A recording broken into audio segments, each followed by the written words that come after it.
Biden adding to his list of others to blame for soaring gas prices. Saudi Arabia is the latest villain in a growing cast of villains that does not include the president himself. President Biden and congressional Democrats are rushing to blame rising gas prices on Middle Eastern oil-producing countries in their latest effort to deflect responsibility for pain at the pump ahead of the midterms. Biden and top Democrats have excoriated Saudi Arabia and other members of the Organization of Petroleum Exporting Countries, OPEC+, publicly for deciding to cut oil production this month.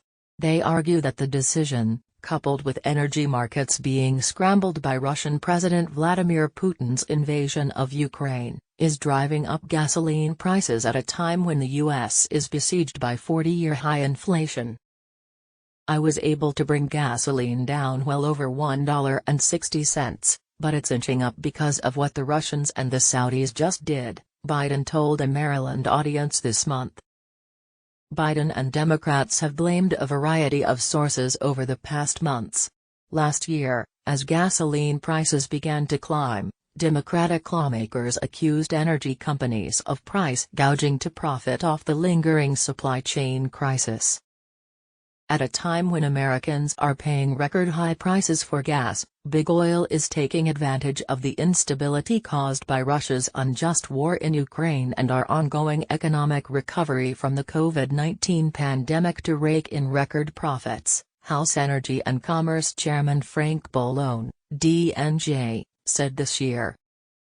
The argument shifted after Russia, one of the world's largest oil exporters, launched an unprovoked attack on Ukraine.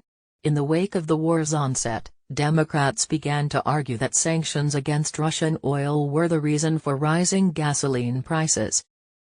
White House officials even coined the term Putin's price hike when referring to the pain consumers were feeling at the pump. The narrative shifted again after the Supreme Court signaled it would overturn Roe v. Wade, a landmark 1973 ruling that made abortion legal nationwide. As Democrats began to paint Republicans as MAGA extremists for opposing abortion, Biden accused GOP lawmakers of being responsible for rising gas prices by refusing to support his administration's party-line spending package. At other times, Democrats have blamed rising prices on state governments and the shipping industry. Biden and White House staff have claimed that state governments should be doing more to lower prices by scrapping taxes on gasoline. Likewise, they've said that shipping and cargo companies have struggled to keep up with demand because of supply chain bottlenecks. "Every week he's trying to blame someone different," said House GOP Whip Steve Scalise, a Louisiana Republican. "Every week he's trying to blame someone different." Critics say Biden's policies have made domestic energy production more difficult, forcing the U.S. to rely on foreign countries and OPEC+. The view is shared by at least one Democratic lawmaker.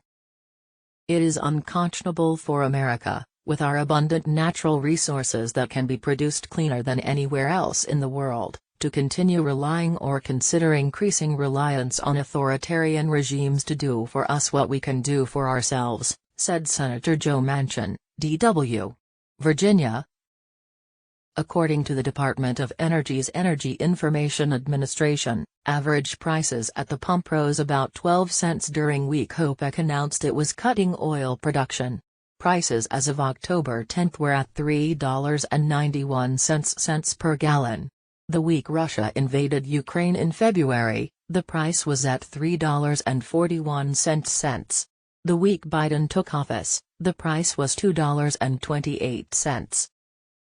Democrats' search for a boogeyman underscores just how volatile politically the issue is in a country where more people drive than use public transportation.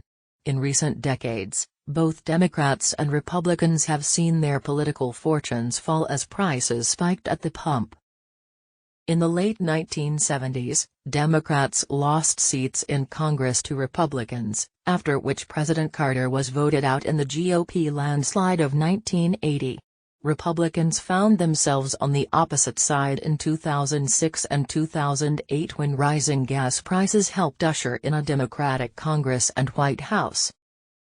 "No one wants to be president when gas prices start inching upward," said Myra Nebel, the director of the Competitive Enterprise Institute's Center for Energy and Environment.